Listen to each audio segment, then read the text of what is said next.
A man getting bit by an alligator and he screams. Okay, quiet. Hey, quiet. Stood out towards me. Ow! No, not an owl. A real scream of pain.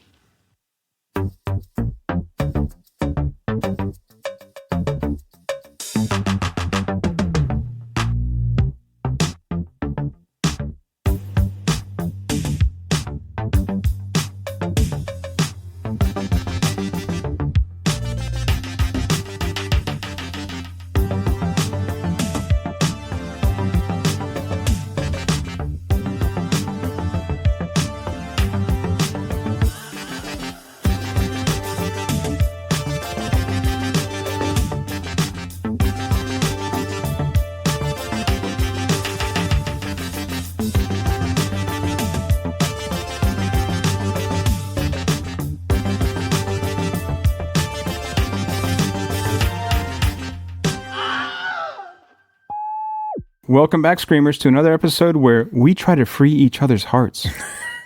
On today's show, we're talking Ari Aster's Maximalist something, Eddington, Eva Victor's Sorry Baby, and another installment of the Amanda Kramer experience with Give Me Pity. I guess our last Amanda Kramer for a bit, right? Because you can't see. Can we not find So Unreal? No, I don't think So Unreal. I don't think So Unreal's been. I saw a release date of September. Wow. And I think that might be a streaming release. Okay. And no, it doesn't exist anywhere else. Well, that's a bummer because I'm really interested in that. Yeah, and there's obviously no physical release, and Marcy's pissed too. So, what are you going to do? Look, she's going to, Marcy, not Amanda Kramer, but she's going to be like a regular kind of guest on this show. Yeah, and like listeners, if you're upset, I don't really care. She wants to be in here. She has things to say. She watches all these films with me, and she's a little upset that she doesn't get a voice in this. So why is what is it? Just because I'm a dog? Is that is this why we're not listening to people anymore? Because I don't use higher level language. Some would say that I don't either. Right. So, but yeah, unfortunately, I don't think that we'll have to wait a minute before we do the last two Amanda Kramers. And but we'll see about seeing what we can do to kind of wrap this up in a way. And obviously, we'll cover them as they come out. Right. I would imagine we probably can do two in pretty short order. Hopefully, we'll be able to see something on Mubi pretty quickly for by design. By design, yeah. Yeah, I mean, we can talk about them quickly because I never quite know what to say about them. That was really good. I do want to. I mean, and obviously, this is not necessarily to pat ourselves on the back or anything like that. But I do want not to pat ourselves on the back. That's not what I'm trying to talk about. But like. Trying to think that we're bigger than we are, but I would like to reach out to her people to see if she'd come on to chat. Absolutely. I think the conversation would be interesting. Obviously, I mean, otherwise I wouldn't do it. But I'm whether or not she thinks it would be interesting. Right. That's a different story, right? And I completely understand that take. But and we'll get to it. But these movies have just been. I mean, they're just so intriguing and. I don't know, so experimental in a way that you don't really, that doesn't, I can't kind of belies that term, really. They're not really experimental films, but they are in a sense of what they're trying to accomplish, I think, and that no one else is really laying it out there. And I think we'll even talk about this when we talk about Sorry Baby, that it is a similar film, but it doesn't quite come across in the same manner.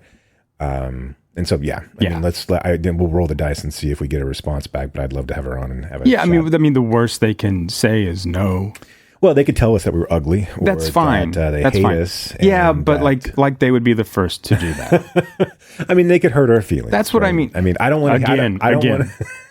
Well, this is assuming that I have more than like one feeling. Oh, you do. I know. You're very I'm fragile. a big softie. It's true. Don't tell people. They're not supposed to know this. I mean, the last thing we want to hear is, I guess last thing we want to hear is things that we already think about ourselves, right? That's right. We don't need reinforcement was what I was looking for. We Yeah. don't need reinforcement of the things that we already think about this podcast, ourselves personally. But if we really cared, I don't think we do a lot of the things that we do. True. So. I can take constructive criticism. I just can't take blatant like why be so mean? Right. Like there's no reason for that. The good news is I don't really trust many people's opinion anyway. So that's going to be the biggest key, I guess. Right. And then the hard part is when they tell you that you did something good, you're like, I don't believe you though. That's fine. Yeah. I don't really believe you.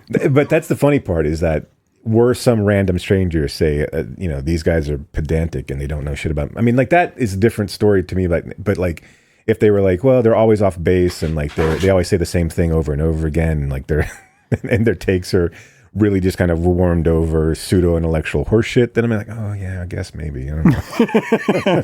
I mean, this nouveau poser that they put on. It's just like, oh shit, they really figured it out. Oh my god, someone saw right through us. How did you know I was trying to do that? Anyways, I think enough of like lambasting ourselves. Sure. Yeah, let's get into the movies.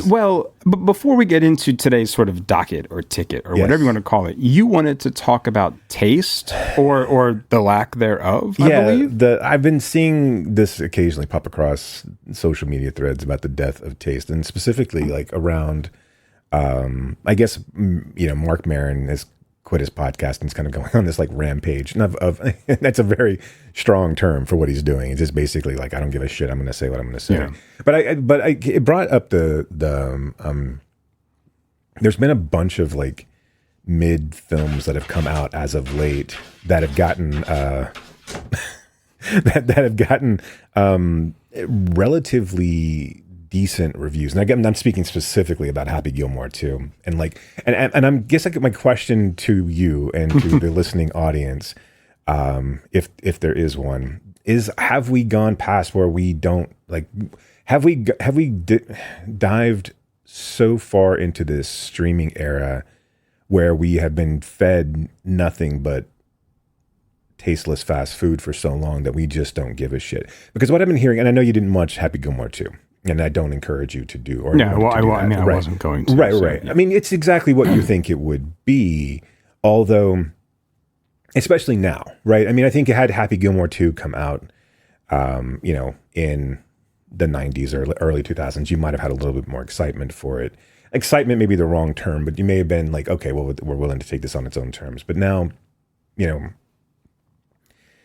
Sandler in this era of $275 million for 6 films and Netflix and he was always really kind of mid to late career, a lazy quote unquote artist, right? I mean, like it's very Kinison-esque, right? Where late stage Kinison, obviously when he started, it was he didn't have to work because he just screamed the whole time. Audience, right? Yeah. There was no humor anymore. There was just the screaming, and then audiences ate it up because your generic, not stand-up comedy fan, all they want to do is hear the hits, right? They just want to hear him scream into the mic.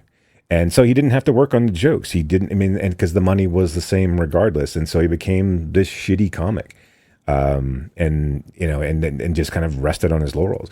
I mean, Sandler's been that way for a really long time, but I think if you go back and look at his first couple of films, and I think you could make an argument of how good the first 5 to 6 were. But I mean, I think, there are lazy elements to Happy Gilmore, but I think if you look at Billy Madison, that is a really, really smart, funny comedy.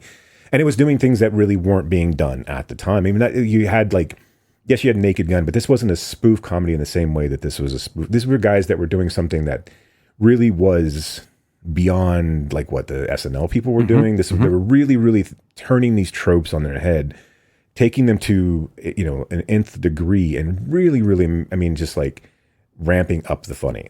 And I think, those, it saddens me, I guess. And again, Adam Sandler, obviously, 100 millionaire, he doesn't owe me shit, nor does he give a shit what I have to say. But like this laziness of, well, now, 30 whatever years later, 25 years later, whatever it is past Happy Gilmore, we come up, and again, we weren't expecting Happy Gilmore to be this like rebirth of comedy. I get that, and then maybe, but I do see people online, and like if you look on the IMDb ratings, it's a 6.5, and it's like I mean, it's not like it's it's not going to sit in the top 250, right? But I mean, like, are people really okay with this movie? I mean, like it's 2 hours. It really, I mean, it's not quite that long, but it's close, and it's just 2 hours of well, that is time that has passed. It is a starting point. There are really no jokes that you haven't already heard. A lot of the film, when a joke is told, they will literally flash back to the first film and show you footage from the first film as if no one is a fan of the first film. So it's not even an Easter egg. It's just a callback, and they show the callback. Right. It is like, hey, remember that thing that we did? Here it is. Here it is. I'm going to show it to you exactly again. And only one time is it really ever utilized well. They do a flashback to Happy's, his happy place, and Julie Bowen like stops it, and she's like, "Is that really what your happy place was? Was me in a negligee carrying two?" And so that was kind of an actual moment where it's like, okay, I mean, that's not a bad way to do that. But the rest of it is that the entirety of the jokes are cameos. Yeah. I mean, it's like, look who's in this role. People who can't act, and those who can are being subjugated to not. I don't know. There's a moment like in Billy Madison where the whole "if peeing your pants is cool, call me Miles Davis." This is devolved now to where like Steve Buscemi is like the crazy guy who's just peeing in a mailbox, and that's the joke, is he's peeing in a mailbox. And I'm like, okay. And all that aside, I'm not surprised that Sandler is doing a lazy comedy. He's been doing that for 20 fucking years. Let's not kid ourselves. And like, the guy has talent. He chooses to use it very sparingly. Mm-hmm. And and you can see it in his persona. He wears sweatpants to the Oscars, and that's the joke for him. And then he can say things, the whole Timothée Chalamet joke. I mean, it's as simple as it's dumb. It's not really funny. And it's just, so anyway, Sandler's lazy. Yes, we get that. But what's surprising to me is, I guess not surprising, I'm guessing I'm asking the question, is have we lost all sense of taste? Are we a McDonald's, art nation in this point where this is all we give a shit about? It's fine to just feed us shit and we'll just be like, and have we devolved into ow my balls? Is this where we've gotten to, where we don't care about the quality of what's being presented? It's just, oh, there's a thing I recognize, and haha, now I don't have to think about it for 2 hours. I think that's a lot of it, yeah. And I'm not sure that we've ever been anything other than a fast food nation of art. Probably in terms of that. I think that we fancy ourselves higher brow than we actually are. But I also think that movies like this, I don't think Netflix or anyone making the movie actually cares if you watch it. And what I mean is, think about right.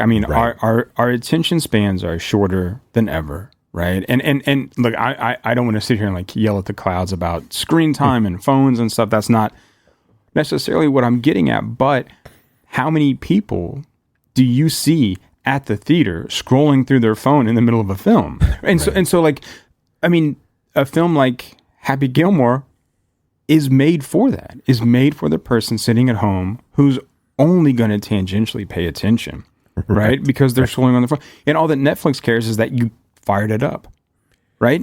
No one cares. I mean, that's it. Yeah. You're already paying for the subscription, and they're not really going to report how many subscribers there are, but they're going to use that data to then do other things. And I understand that. What I don't understand is the congratulatory nature of people and for that being, for that film. Like, again, why isn't this a 3? Because that's really all it deserves. Nostalgia. Right? It's nostalgia. Yeah, but I mean, we've had nostalgia before that we shit upon. I mean, I know, but I feel like, but isn't this in a way why Sandler gets to kind of skate through this stuff without people really just going, okay, no more for you? Well, no, I understand the audience. I understand Kinnison's audience. I understand people that don't really like the things that they say that they like. Yeah. They just want a distraction and they want to be part of the conversation and part of the, I get all of that. What I don't get is, I guess, I just don't get an overall consensus of meh, okay, it's fine. Where I don't necessarily need outrage, but I kind of want it, right? Gotcha. I kind of want people to go really? You set this up for how many years? We're all and again, I know it's Happy Gilmore 2. I know this is really literally screaming at the clouds at this point. Because I mean, it was never going to be something great, right? But that's fine. If it was just a matter of like, I know we will forget it, right? I know it'll just be forgotten next week. And by the time this podcast comes out, we're like, wait a minute, there was a Happy Gilmore too. It's gonna get a Criterion release. Okay, yes, and that brings us to the Shrouds, which we didn't talk about on the podcast, but that piece of shit's getting a Criterion release. So yeah, I mean, what would surprise you? Which at least that's a prestige director, at least. Yeah, I don't know. Are you giving people too much credit? I mean, like, and I'm not even trying to be like flippant, but I think it's bleeding upwards, right? I think it's bleeding in. Yes. I think it's bleeding into the the realm of people who would normally be critical of this. Not necessarily even critics, but just people be like, oh, that was bullshit. Like, I don't even know why I watched this shit. Yeah. Like, I mean, are we going to reclaim Jack and Jill? Are we going to come back and are these certain things going to? I mean, like, I don't understand. I just don't understand why there is a level of like, again, there's a lack of disdain for this, because I think all this really does then is encourage more of the same, obviously. And I know we're going to get that regardless, but I don't know. It's just it feels like that these streaming services have kind of finally won, where we're getting less and like they don't, like you said, they don't give a shit if we watch. And if we do watch, they don't give a shit if we're scrolling. They don't give a shit. They certainly don't give a shit if we like it or not. All they really care about is that we don't cancel our subscription, right? And that, to that end, I'm just like, what are we even doing here? And to me, like I said, at the end of the day, if movies stop getting made, all right, there's plenty of movies I'll watch that I haven't ever watched that are good, that I can go back through. I think we've got enough, back catalog for a while. Yeah. But that's not where I want us to be. I do think that, again, that we still need to be telling these stories. We still need to be encouraging people to utilize this format to tell their stories. And I think there's important stories to be told. But then again, I know it wasn't going to be Adam Sandler. But what I'm worried about is that, if you can come out and, like, if this sends a message to Netflix, not that necessarily Netflix needs a message, but if this sends a message to Netflix, like, people actually like this, like, all we're going to get is more of golf balls to the nuts. I mean, and that's the majority of the jokes in this fucking, I mean, like, at least there, I don't, again, Happy Gilmore is not, that's not a Criterion release either, but at least it had its moments. And this is just like, we're going to rehash the exact same plot. Adam Sandler is going to look like he doesn't even want to be there. And then the only people who escape are the people who died between this movie and the last. But I mean, I think I do think this is just a kind of bigger trend, like, overall, in terms of the arts and intellectualism. Right? I think the pool of people that really care about this stuff is getting smaller and smaller and smaller. And we have people that say they care about it, but they don't, right? They just want distraction. And that's what this is giving us. I mean, and that's what I mean. Like, I feel like, yeah, we've always been a nation of fast food art. Let me just kind of zoom through the museum and not look at anything really. Right. And then just kind of like tell everyone I went to the museum. You know what I mean? Yeah, I mean, I mean, we're talking about that, like, intellectual kind of poserism that we were sort of like joking about ourselves. Right. But I think that's a big part of the current discourse and current zeitgeist. And I mean, look, and not to get, again, political, but look at our public figures. It's the same thing. I mean, they actively discourage that kind of, like, engagement. Right. And so that bleeds into then the kind of media we consume. Right. So even if, like, we're not listening to those people up there saying, don't watch this, don't think this, don't do this, this stuff is coming through, right? The corporations that run these streamers, the broadcasting, etc. And so we're then ingesting that, whether we think we are or not. What were we talking about? I don't know. It's depressing. It is, and it's extremely frustrating, and it's across, like, all, I think, spectrums too, whether it's film, music, literature, whatever. Right. And I think we're seeing it a lot in we've come to value. Well, and I think, this kind of brings up this idea of, like, we've only come to value these, and I know this is not new, and I'm not saying anything new right now either, but we've only come to value art in in capitalistic terms, right? Right. We only judge things, and like, and what's so frustrating, what's so sad is that to have any sort of like presence, like with the Oscars this year, having a box office, basically, you know, a box office category. Like, what are we even saying here? Right. Why do we give a shit how much money? Look, I understand that this is a capitalistic society, But why do we need a popularity award? right? And also, why does it have to be that?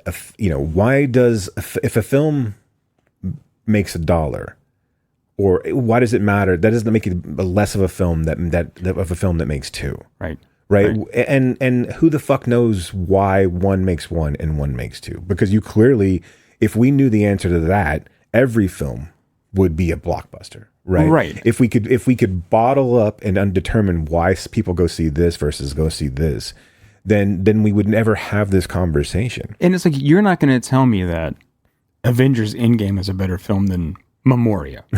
Right. Just right. because it made more money. That's ridiculous. That's a ridiculous standard to put things up against. I mean, this is why the sort of like categorizing and ranking and giving out prizes for some of this stuff is just so inherently frustrating, because you're like, this is not the judge of quality, right? I understand that it's a group of people got together and said, okay, we like this the best. That's fine.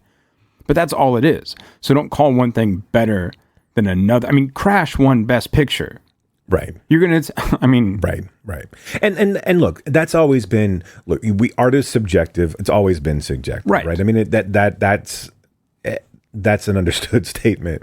This idea that like, we're so hyper focused on, okay, well, how much did this movie make in its opening weekend, and then that determines everything in regards to its success. And we don't even do that objectively. I mean, as we saw with like the whole Sinners thing, right? I mean, it made a bunch of money. It's like, well, but and of course we only do that with a film with, you know, whatever. And I know that the discourse around this is I mean, and the environment is toxic, but like we look at something like Man of Steel versus the new Superman. And then we have this idea of like, well, one made more money. That makes then Zack Snyder's got a bigger dick than fucking James Gunn. And like, who the fuck gives a shit? Right. None of like, who fucking cares?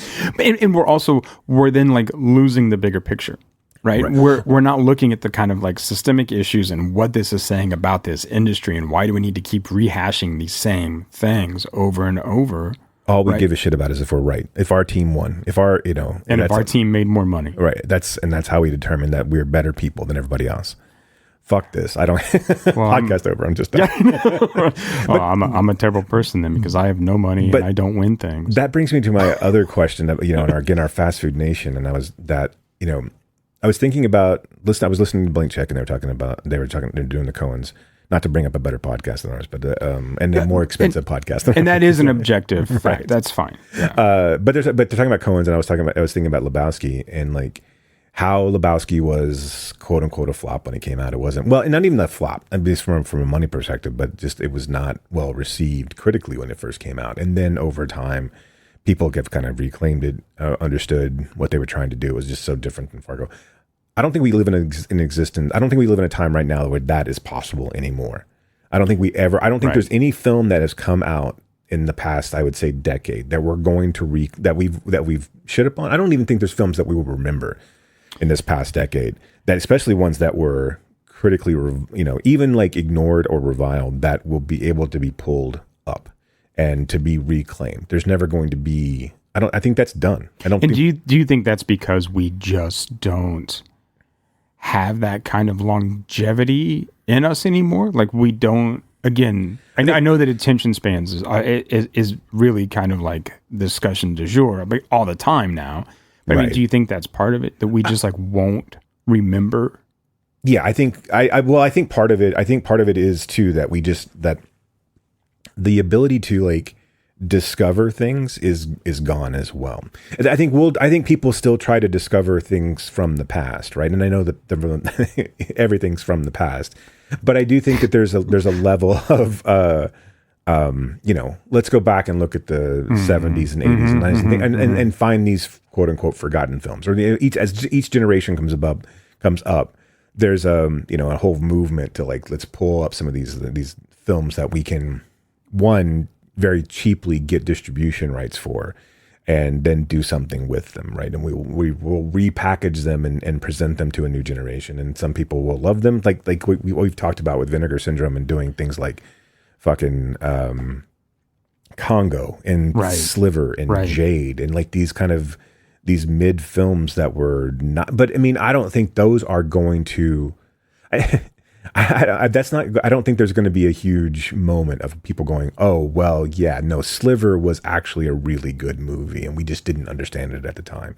But I mean, like, I can't really think of an example right now. Although something like, let's take Please Baby Please, right? Which is kind of critically, I mean, not critically ignored, but I think, and it's difficult because Lebowski was such a large release and coming off of an Oscar win. And just kind of then, but also something like Fight Club, right? I mean, like where Fight Club was not a huge hit at the theaters, right? And only becomes one. I think yes. To answer your question, I think attention span is shorter, but then I also think that the lack of this. I think a lack of a physical media, and I think this lack of like just conversation around and the import of film or movies in general. Is killing it as well. And I think people, and which again, it goes back to the Happy Gilmore 2 thing. I think this idea that we're going to just then, fall in, not, fall in like a very like soft like with this film is going to speak to like, why would you ever go back and look at something that else when this is your fucking, this is the bar that you've set of like, okay, fine.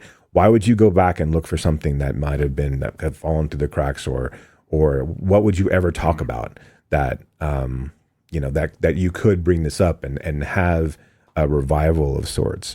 So it's also a lack of curiosity in general. Yeah, I think so. Yeah. I think because again, you're inundated with so much shit, and because we've become so accustomed to shit that this is the new level of okay and whatever. So we just want to eat McDonald's all the time, but we definitely don't want to pay the workers anymore. Right. And I think, I think you kind of maybe saw this like, when TV was like this and not the movies. So like I would say like in maybe I don't know, it's hard to kind of go back and think about it like this, but I mean, in the 80s and early 90s, I know there was decent TV, but it was still seen as a lesser form, right? Yeah. But like in the sense of when we were being fed shit like Mama's Family and like these like kind of like simple middle America, like even like things that were beloved, like Home Improvement and things like that. That's right. That's just bad. That's just horseshit. And I know there's going to be like people like, but even like the TGIF shit, like I mean, like the Family Matters and like them, because one, anytime that they were ever like pseudo cutting edge or they were good, they completely or very quickly lost.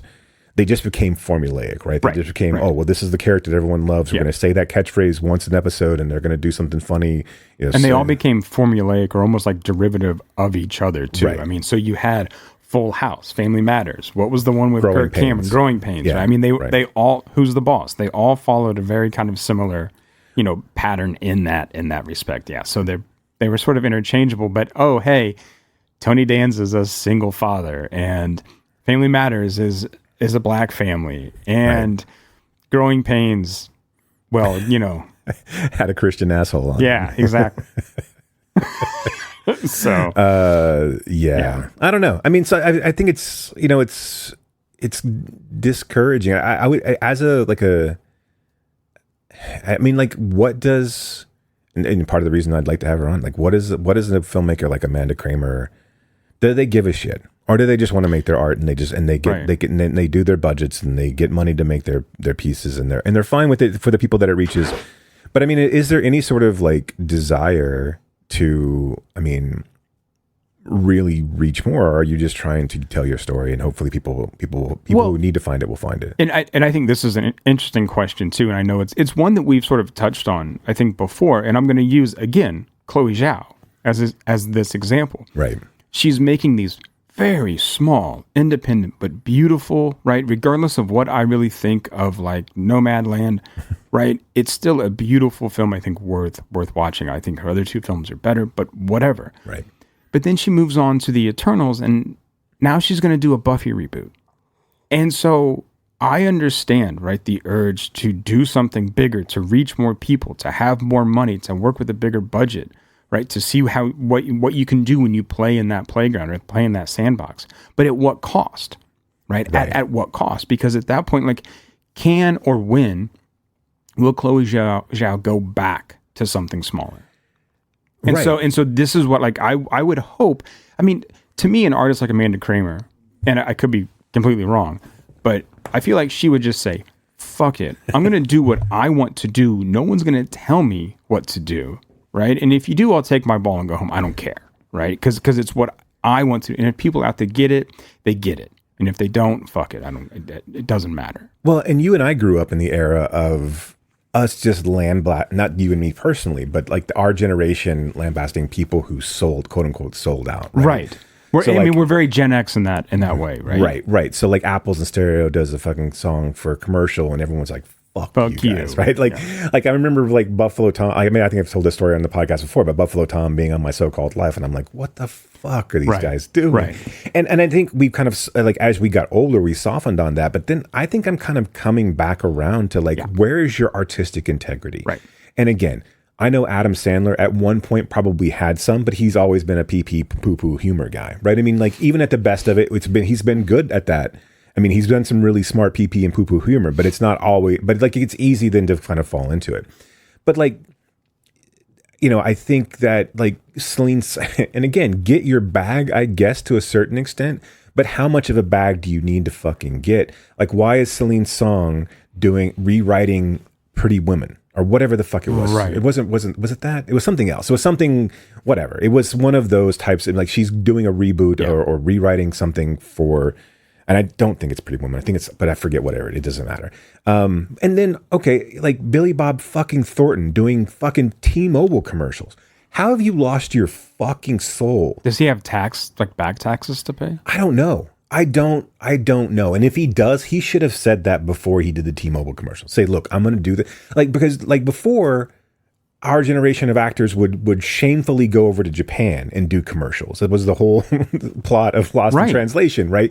And specifically, it would be and that Tom Selleck baseball movie. Yes, Mr. Baseball. And it would specifically be in their, you know, in their contracts that these commercials could not show in the United States. It would damage their, you know, their careers, their reputation, their artistic integrity. Now it does. Like, we've got fucking Woody Harrelson, and again, I know, right? It's not Olivier. My Best Friend's Wedding sequel. Oh my God, even fucking worse, right? So it's not Olivier. It's a sequel. Yeah. It's not, you know, it's not David Lean. You know, it's not these like Pantheon. I mean, I'm just pulling names out of my hat. But like these like, you know, there's not the Rushmore of Hollywood. But how does fucking liberal ass Woody Harrelson look himself in the mirror and know that he's shilling for an AI company?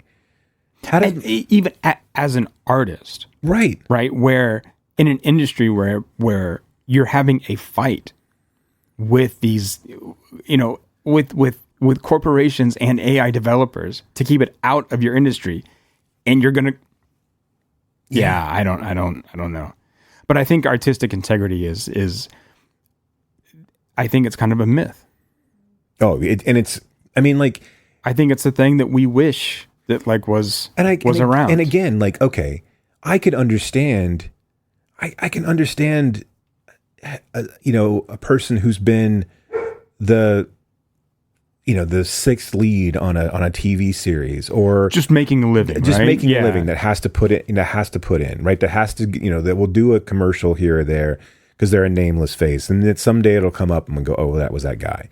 But these guys, like, you're just taking jobs from, like, here's the thing. It's because also those ads, especially the AI ads, are only for investors, right? They're like, like average consumers aren't buying. So you're that kind of AI. You're just lending your name, your talent, whatever that may be, your face, your integrity to enrich people who are already ruining society and also, fucking are already don't need that enrichment. Yeah.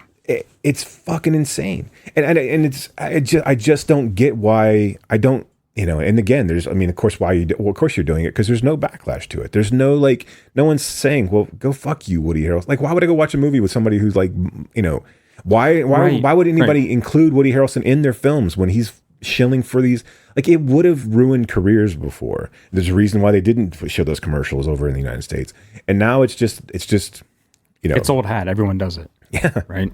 And like the worst and most egregious, I guess maybe not the most egregious, but like, what does a young, 18-year-old straight out of Compton Ice Cube think about 56-year-old Ice Cube shilling for not only Homeland Security, not only for like surveillance government, but Amazon and this bullshit of a War of the Worlds movie, which is, laughably terrible. It is quite, if it doesn't sweep the Razzies, I don't know what the Razzies are even doing anymore. They're looking for another kid to right, to really just, to shit on some 6-year-old kid that's in something.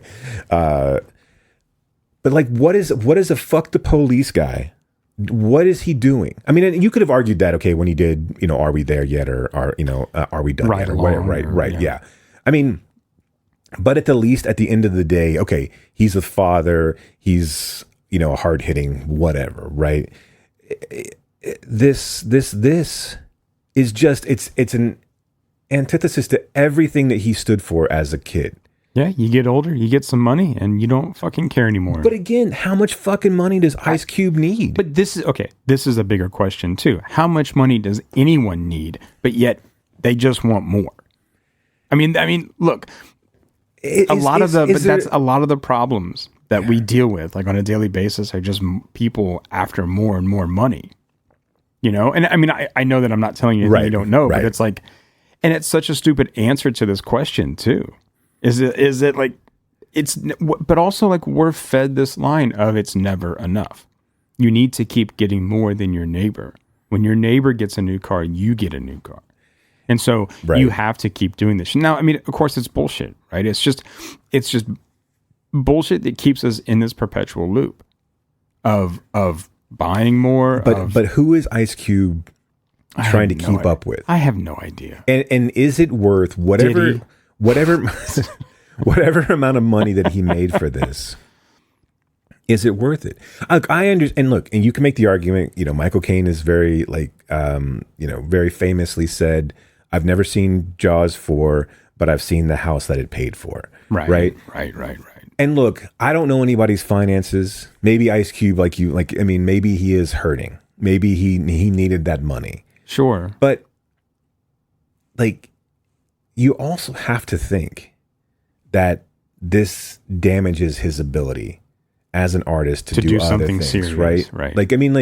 You can never make another rap album again. Nope. Not that he necessarily was ever going to, but he can never make another rap album again. No. You can't, that's done. He can never sea-walk on stage again. Right. Really. He's in a fucking cardigan and just staring intently at a screen and then saying this most insanely stupid shit. It is a laughable attempt at a film, and then really just again, it's one of those whatever. But how do you get up knowing, how do you go to how do you go to an event that has other artists there and have to explain yourself to I made this, I did that. They all just laugh at him. They sort of point behind his back. And right. How does the fucking no Vaseline guy, if that was ever in your blood, what have you lost? Yeah.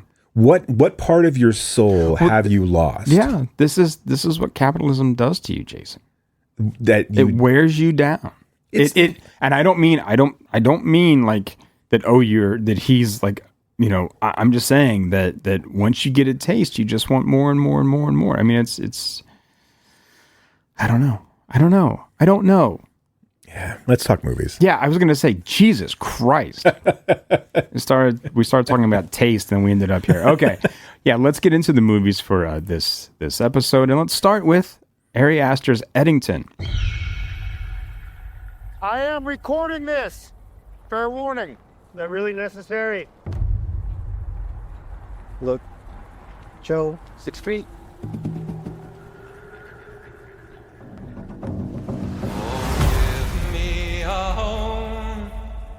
Where the buffalo roam, Is that praying? where the deer and the antelope play, How did we get here? And even worse, is it worth it? where seldom At the is cost of being at war with your neighbors? a discouraging word, That's why I'm running for mayor. and the skies are not Mayor of Eddington. all day. Thank you super duper very much. I used to think that you were some big deal. But I am a much better human being than you. Who are you talking to? There's nobody here. Home, home on the range, Husband, sheriff, mayor to be. where the deer and the antelope You want things simple and neat. We are in a fight against evil. seldom is heard. These are your streets. No, they're your streets to be safe. You know how death works out. People are going to be looking here now. Keep your own office going, but you're gonna run mine. So we vote Joe Cross, take back our community, Hell yeah. save our soul.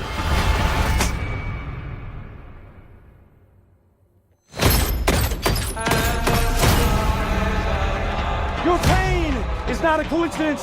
You are not a coincidence. We Are not a coincidence.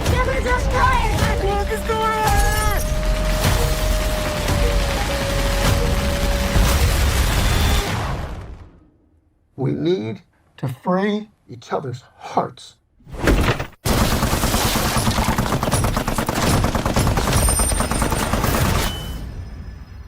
In May of 2020, a standoff between a small-town sheriff and mayor sparks a power keg as neighbor is pitted against neighbor in Eddington, New Mexico.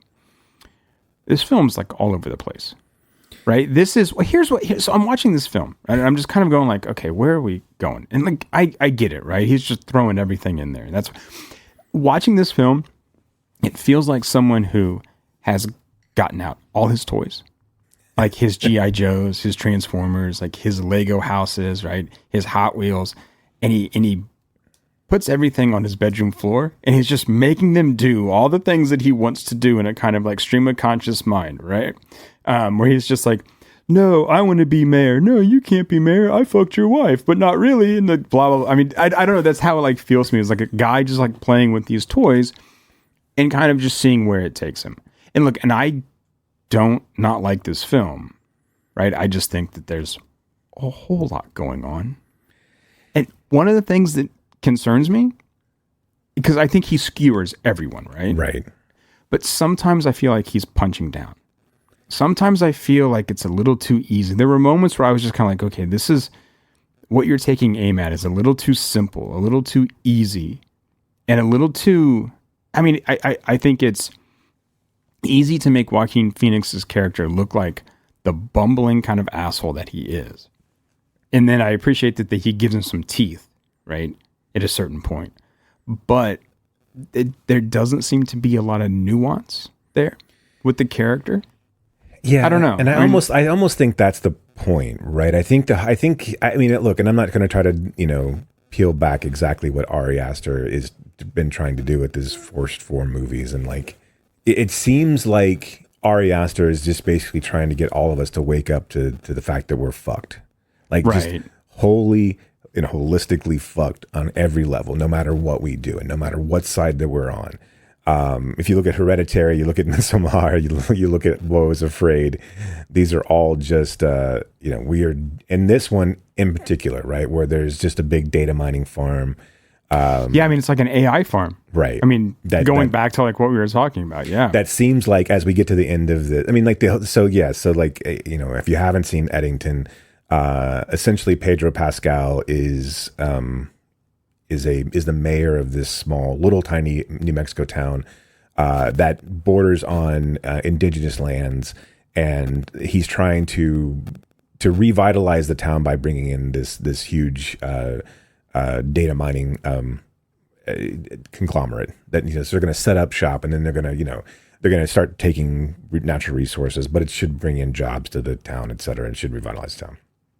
And of course, Joaquin Phoenix is this small town sheriff who's got a conspiracy theorist mother-in-law, a wife who hasn't dealt with their own personal trauma, and he's not necessarily a conspiracy theorist more than he is just a guy who's like doesn't get like the things that are going on around him, especially in this small town where there's no and then of course just kind of buys into this like they're all against you, and I'm the voice of the people, and you're being misled, kind of thing. And I think Astor's point in all of this is like showing it and like skewering everyone is to basically kind of pull back a little bit and show us how all ridiculous everything that was, and there was no real discourse, right? It was just an A versus B type mentality where, they were trying to stop, we were trying to stop a pandemic, and there was, there was the people that couldn't communicate with one another, and largely, of course, who knows? I'm not going to dig into any of the reasons why, but then Astor then throws in the Black Lives Matters movement, and then this kind of like, shadow government, or like this, like, this group that is kind of trying to stir chaos that we don't ever really see. Right. And that he wanted to make this kind of like, it's an interesting way. Like, I don't know if Astor is ever going to make a straightforward film. And I wonder how long, well, I mean, I hope not. Right. But I wonder how long he can do this, right? Where how long that he's going to get budgets to do this type of movie where it's pitched as I'm not sure how it was pitched, but this was what him wanting to make a Western, right? And kind of a traditional, good guys versus bad guys, whoever guys you side with. Yeah. Because this devolves into just a 30-minute gun battle, basically at the end of this movie, a very violent and bloody gun battle. Right. Where, the guy who ends up thinking that that the mayor is actually a puppet, ends up becoming a puppet himself, right? I mean, and I think there's just a shit ton to unpack in this like almost 3-hour movie. Yeah, and I wonder if like really what his message is in this. Like you said, I mean, I don't necessarily know. Like, one, are you punching? Are you too dangerously close to punching down? And are you so oblique and obscure that you can't, that and maybe he's not trying to say anything other than, we're fucked regardless. Right? I don't think he is. Right. I mean, I think that's exactly what he's doing. I think he's saying, here's the problem. I don't have a solution, but here's the problem. Here's what I see, right? And it's hard to argue with what he sees, but I don't think that he's trying to necessarily tell us anything, because there's no one wins in this film. Right. Everyone comes out for the worst. I mean, but he's showing us all these different kind of archetypes that we have. And I think this is where I kind of like, where I think he could have used a little more seriousness or nuance with those archetypes, right? We have the white girl leading the protest, right? But then saying these things like, I know that I'm not like, I'm using my privilege to speak, and I shouldn't even be. Right, and that's and it's funny, right? It's funny because it's true, but I think again, right? All then it does is paint her as someone who is just doing things for like clicks on Instagram or whatever, and I don't think that's the whole picture, right? And the same thing with like the sheriff. I mean, I think here's someone who's so frustrated by what he's going through at home that he doesn't know how else to act. That he feels a sense of loyalty to this family at home, that he has to kind of go out and act this way towards other people and towards especially Pedro Pascal. Right. And then, but it doesn't then get to okay, who else might this guy actually be? And again, the movie is almost 3 hours. I think there's time to see more, right? To see something a little deeper. But it touches on it throws in everything. This is the kitchen sink, right? I mean, you've got Austin Butler's character, right? And these kind of evangelical, like, tour bus preachers. Well, even the who was the kid who brought the the automated the assault weapon the weapon to the streets and was now like championed by the right after he killed. Yeah, again, something else I think is really good. This guy who gets involved in the protest because he wants to get with this girl, right? And then ends up on the complete other side. right. I do find it but it's hard to piece apart, right? Because when Joaquin Phoenix becomes, when he shoots Pedro Pascal and his son, again, is this some sort of like, again, it's really kind of hard to piece it all together, because is it some sort of call to action? Is it some sort of like call for us to is the intent of this to realize that we're all kind of fucking stupid in this, and there's got to be a better way to do this, or some sort of like commonality? Or is it a sense of like, as the credits roll and we're watching this, this data center that's already been created, right? That it was already there all along. Wasn't even a matter of whether or not we had any choice in the matter. It was already going to be there. That we're all being driven by corporations, and that this inner turmoil is all just, it's all just a play, right? It's all just theater. Yeah. But goddamn, it's a lot to take. Yeah. And like, it's one of those movies, like, it's just, I think this is way more accessible, obviously, than Beau is Afraid. I think it's kind of doing the same thing, but like, it feels more grounded than Beau is Afraid, or more grounded in reality, right? Sure. Beau is Afraid is so much like in his head, right? And this isn't really necessarily the real world that we're seeing, but it's like the world constructed in his mind, right? That we're seeing, where this is a version of, right, the real world, like something kind of, writ small but writ large at the same time, right? So it's an exaggeration, but you can also go, oh, okay, I've seen people like that. I've seen people act like that, right? Or I know that girl, right? Or that kind of idea. But I don't think there's any kind of call to anything here. I think Aster's just like, here you go. Here's the fucked up shit. That's it. Yeah, I find this interesting in the same sense of like that, Garland's Civil War. It's like both of these films are like, what are we to take from them? Are they just mirrors of our current times, and that we're in, eras of desperation, and really kind of, Rome is burning. Yeah. And there's really there's nothing to do. Yeah, I don't think, I think that if this movie had ended on some kind of like positive note, right, or some kind of message note, I think I would have like thrown my popcorn bowl at right. I think right. I would have been really upset, because nothing, like a Boys about in the Hood, film, increase the peace title exactly card. Right, like nothing was going that direction, and I think we're talking about like integrity, and I think that would have been a cheap way to end a film like this, right? Where we're watching all this stuff, and there's no way to tie these things up with a nice, pretty bow. There just like isn't. I know. That's just it's like of all the things we talk about, of like, people, it's an interesting film to be made now. Yeah. And I think that it's indicative of whatever leverage Aster has over A24, and that those guys are just willing to like give him the money to do what he wants to do. Well, because they made shit like, Opus and Death of a Unicorn. So they're like, yeah, here, right, go do something good. But is this movie? Not that I care. Like, is it making them money? Is it making them? Or is it break? I don't know. I have no idea. I don't know what was the budget, like 25 million, I think, on this one. I would imagine most actors are probably working for scale at this point. And I have with Aster, and I have no idea like what.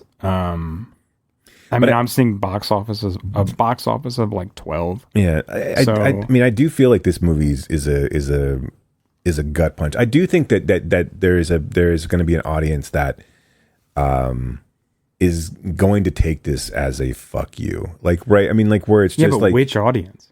No, I mean, I think both, but I mean, well, to be honest, I think it's going to be the one that falls in the liberal side, right? I mean, I do think because I don't think that, like, I don't think the one that falls on the Joaquin, if we're breaking this up, right, and then we're making this some sort of duality, the ones that fall on, because when Joaquin Phoenix's portion of it really then does devolve into just hyper violence, right? I know that the Black Lives Matter piece is skewered more about what people think is actually going on, right? And the white guilt behind all of it, right? I mean, like this performative white guilt that where there's no consequence, right? I mean, like, and I think that's again really kind of well pointed out in this. But I mean, like, I do feel like the intelligentsia is going to see their own folly in this, but I also think they're going to think, well, I mean, like, you're just showing us the folly.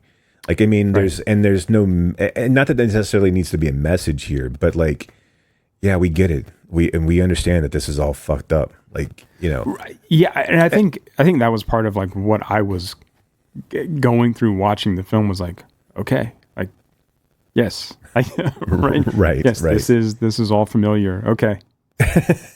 Yeah. I mean, I don't either. I feel like the people that are going to take away from this is like, why are you telling us this kind of thing? Like, I mean, like, we all get it. Like, did you need to spend $25 million in 3 hours? In 3 hours for us to sit through and tell us that the world is fucked? We all know it's fucked. We can turn on the TV and see that it's fucked. And we can see that, and I think maybe at a certain point, you don't take this movie far enough, right? I mean, like, you don't skewer the media to a certain extent. You don't skewer the government, really. I mean, I know that Pedro Pascal is a stand-in. He's a small town mayor. But he's not even a governor. I mean, So I mean, I don't think that really counts as skewering the government, right? And if you want to say, well, okay, then this like shadow like group that flies in and like can bomb all these people and like set all this shit up, that's not well spelled out. If that's supposed to be a stand-in for our own military or our own intelligence groups, or what have you. They're pretty much left alone. So I mean, like there's more areas here that you could have picked apart. And like I think you said, I mean, like, is it punching down? I think potentially, because you're talking about small town Americana, right? You're talking about two groups of people that both want to do well, regardless of whether or not they're whether they're right or not, right? I mean, like, and if you're trying to say that there is more nefarious, I mean, there's stupidity at a much higher level than down in Eddington, New Mexico, right? Yeah. And there's misinformation and then I do feel like the pedophilia aspect of this with the Austin Butler and the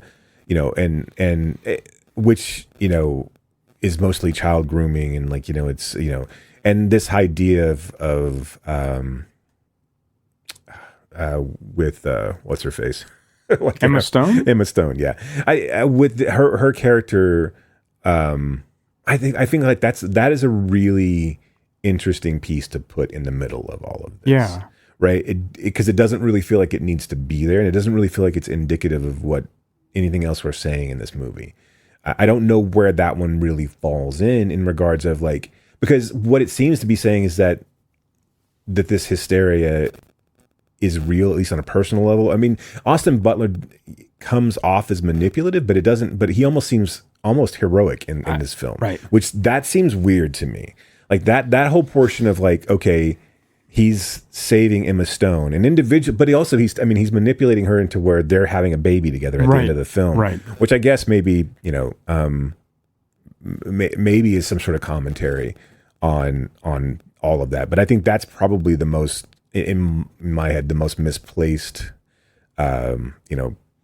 allegory in this film. Because none of it's really necessary. I mean, I understand that like there's this past relationship with Stone and Pascal in the film, and the mother, right, hypes up this conspiracy that he got her pregnant when they were like 16, or when she was 16, and then she had an abortion, and he's like, I never touched her. And of course that has some tension between or that is the source of a lot of tension between Phoenix and then Pascal. But then when Austin Butler comes in and starts saying all this stuff, it almost seems like, well, what really happened was that her dad, right, abused her as a kid, and that's all this was going through. And then the mother has this response to that, which is this traumatic response to just put blame somewhere else.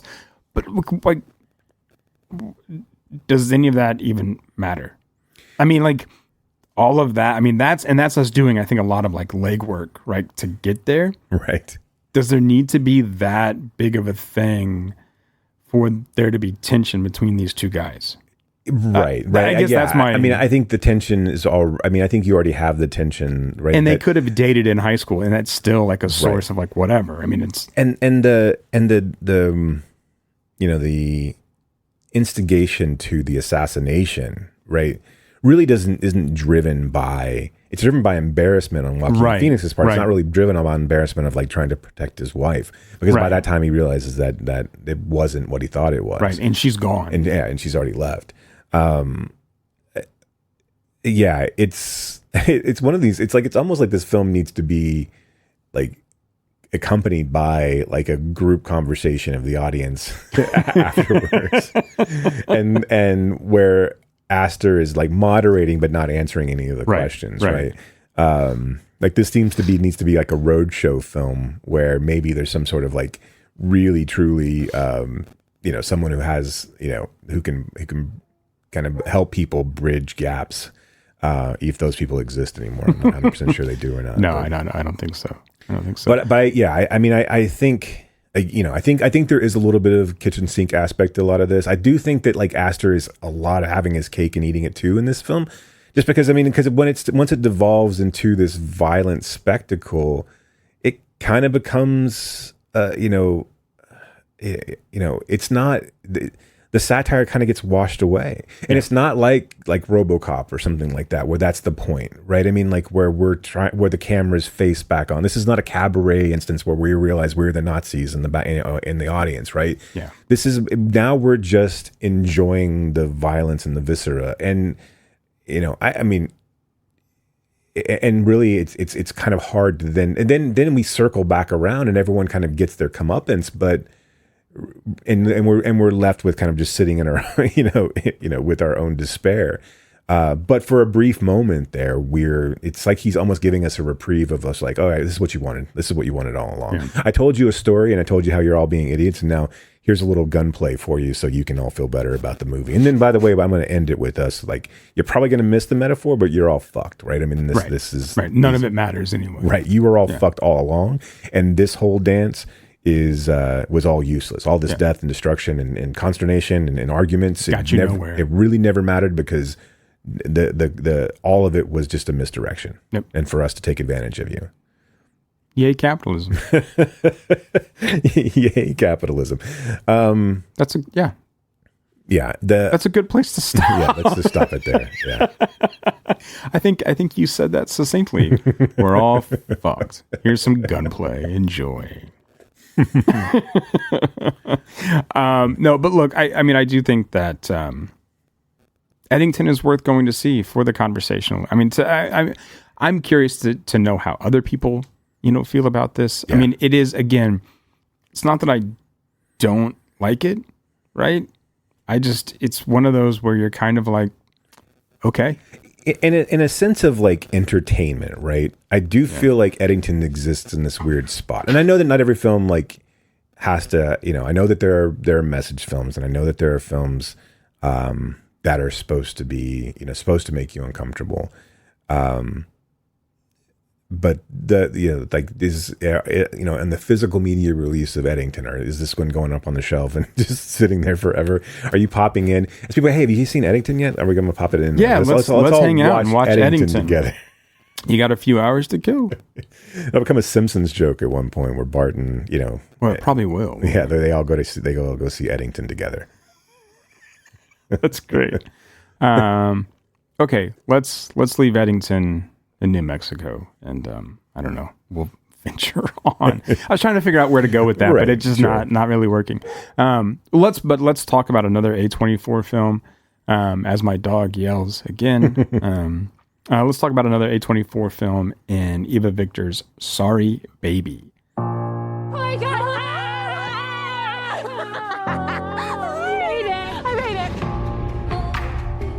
it. Do you miss me, even though you're married? So grown up. It's so grown up. School was like, Oh, grad school was. Oh, I like it here though. are you sure?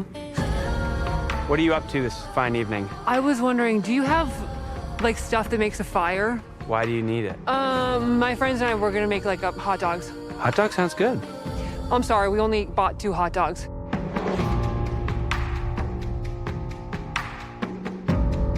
That's a lot, right? Still being here. Oh, it's a lot to be wherever.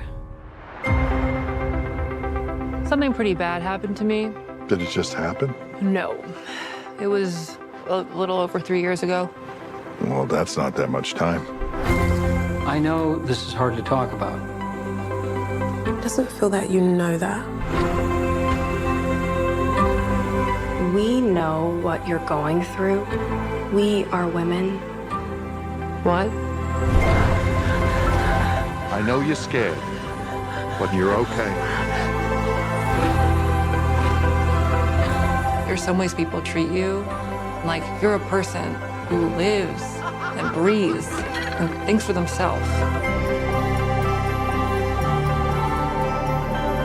And then some ways people treat you are not that way.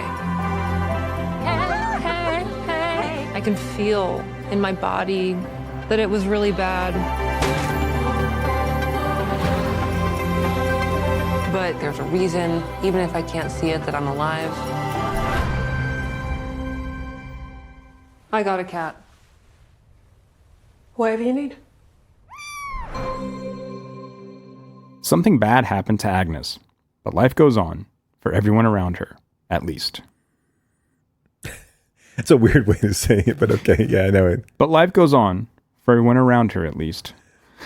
No, okay, yeah. I mean, either way, it's still kind of weird. The at least, I don't think the at least, however you put the emphasis on it, really makes too much of a difference. I know. That is a weird way. And I think Marcy's upset about not being able to talk about this one because it's so cat centric that she has a lot of opinions on. She liked this one. She did. She was like, "No one picks me up like that." I'm like, well, you're 130 pounds. Right. Like, you're too big. She's pissed. She heard her name. She's like, "What the fuck?" I mean, I think. Look, I really like this film. I think it's funny. I think it's awkward. I think it's heartbreaking. I think the performances are all really good. Yeah. I can't wait to see what she does next. Did you see Shithouse? I did not see Shithouse. I have not seen that yet. No. Okay. Because she's in that, right? No, she directed that one too. I think. She did? I thought that Maybe was the guy who was in it. I thought that maybe was... I'm wrong.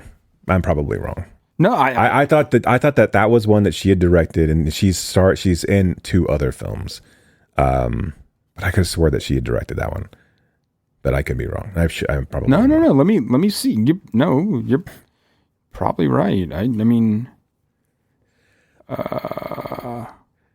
But as you're looking it up, I really like this movie. She did not. Okay. So this is her first then. I'm really impressed when films like this in this day and age exist. And because I think they're rarer and rarer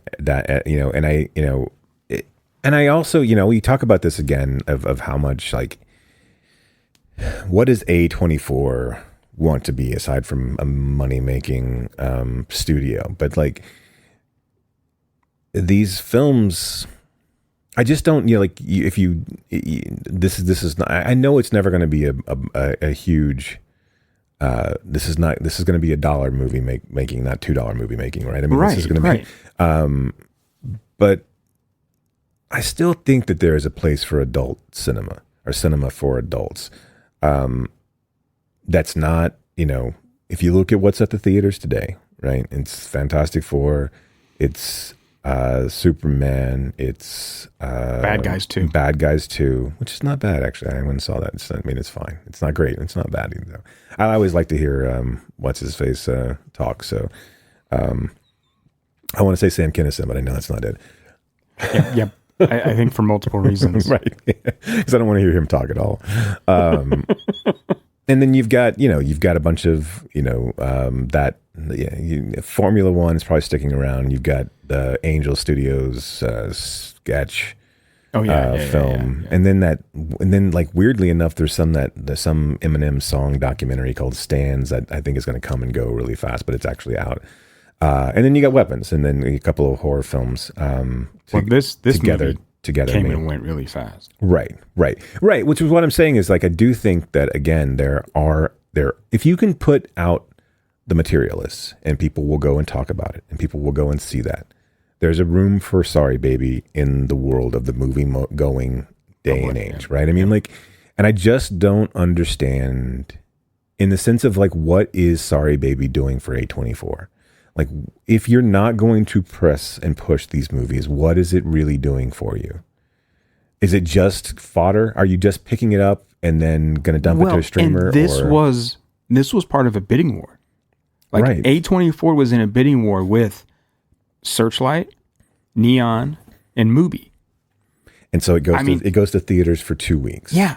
And no one knows it exists. So why get in a bidding war if this is what you're going to do, right? Right. I mean, let Neon have it. Let Mubi. I mean, Mubi would have put it out there. Right. I mean, right. Like, why is it like somebody there clearly has taste. I mean, going back to like earlier, right? Right. To know that this is good and that this is worth picking up. It's worth spending $8 million on, right? Out of Sundance. Right. But then you just kind of, it goes nowhere. It also has people in it that are recognizable. I mean, right. You've got Blink Twice. You've got Manchester by the Sea. You've got people. Lucas Hedges has been in so much stuff. Right. I mean, yeah, Manchester by the Lady Bird. I mean, just like. He's a name. I mean, like you could have marketed this. Look, there's a way to. Is there even a trailer for this movie? I mean, like, I have no idea, actually. Right? I've never seen one. I knew it was coming out. I mean, because we keep track of these things, right? But I mean, like, but again, if you're not at the theater, when it opens, the day that it's actually at the theater, you're not going to fucking see this. Or it's at one theater, right? It was the same thing with which I meant to see, and I'm probably not going to be able to see it. Which was Oh Hi. I mean, I wanted to see that as well, but it's in one theater, right? Right. I mean, and look, it doesn't seem, I know it's not a huge lift, but driving 45 minutes to an hour to go see one film right. is, it feels like bullshit. Right. You know what I mean? Like, and again, every single theater these days has a pass, right? Right. So again, it's getting butts and seats. It's what they care about. Why aren't these theaters pushing these movies? Yeah. Why aren't these theaters hiring the two guys from Why Do the Wilhelm Scream to come to help you put butts in seats? People would go see this. I mean, I this is so much fun. I don't know if fun is the right word, but I kind of think it is. I mean, it's really. But also, this is another thing too. Like, all right, you've got movie influencers. Like, I know we've lost the critic class, right? So whereas a Siskel and Ebert would have reviewed this and that would have gotten some buzz that way, or a Janet Maslin, or Peter Travers or whatever, these people would have done this. There are people that you can get this in front of that they will talk about this movie, right? You can see it with Weapons right now, which I don't think had a huge budget in regards to marketing. And really, I mean, with a lot of trailers being shown, etc. I mean, some, but I don't think you've got bigger names in it. But yeah, but I mean, I saw trailers for that everywhere I went, like to every film I went to. Okay, and I mean, I'm not sure that's the right comparison. Maybe not. I mean, just because Barbarian was such a kind of a sleeper hit. Right. Sure. And so people were like, okay, what's coming next, right? So yeah, but I mean, I hear you, but I don't think it needed that big of a budget either. But there has to be an audience. Yeah, like I said, if there's an audience for Perfect, Past Lives, or if there's an audience for The Materialists, yeah, or these other, if there's an audience for East of Wall, which I think is going to get a huge push as well. There's got to be an audience for this, and why? In a world, I don't think we need a Sorry Baby popcorn bucket. That's not what I'm saying. Well, look, and you know how I feel. We don't need anything popcorn bucket. We just need a regular popcorn bucket. Right, but this is just the last gasp of No, I know. of trying to get some. It is the the moment where we're trying to get some sort of excitement out of because we can't put together. Look, the best thing that'll come out of the Fantastic Four movie is the popcorn buckets. Sure, right? I mean, and that movie is wildly boring. It is unbearably it's so bad that. Like, I just don't understand. Like, you saw The Incredibles. Just remake that live action. Right. I mean, I'm serious. Like this. No, I know. Like, you spent so much time worrying about the aesthetic and the look and the feel of this film, and putting it in this mid-century, retro tech. But you forgot about everything else. That you did nothing with anything else of the movie. Also, whoever Paul Hauser's agent is, that person deserves a raise, because that fucking guy is in everything. I know. It's fucking crazy. and kudos to him. Good for him. Good for him. Kudos to him. They thought he planted that bomb, and so he deserves everything. He did take a pipe to Tanya Harding's knee. So I mean, that's there's that. And not Tanya Harding, but Nancy Kerrigan's knee. Yeah, but I mean, look. It's not easy. I mean, he's the chubby guy du jour, I guess, at this point. Yeah. So, like, Josh Gad's kind of fallen off the, and gone to Broadway route. So there's only room for one of us in Hollywood at one time. So count your pennies, save your pennies while you can. But I think he's fine. But what was I saying? Anyway, this movie, it feels like there used to be a time for these films where you would encourage people to go and see them, right? I mean, they just and it feels like if you're not a name, like an act, a director that has, some sort of, something behind them, Yorgos or an Ari Aster or an Anderson or, that it's difficult to get these kind of small, like, films for grownups in front of eyes.